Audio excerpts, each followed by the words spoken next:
some of the symptoms that you kind of feel almost instantly when something is off with your gut and the brain is, confusion, brain fog, tingling of the nerves in the hands and the feet, confusion.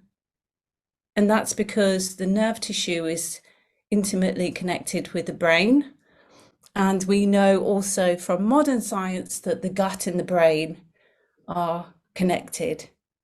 So, what we're eating directly impacts the way that we are seeing the world, perceiving the world, experiencing the world.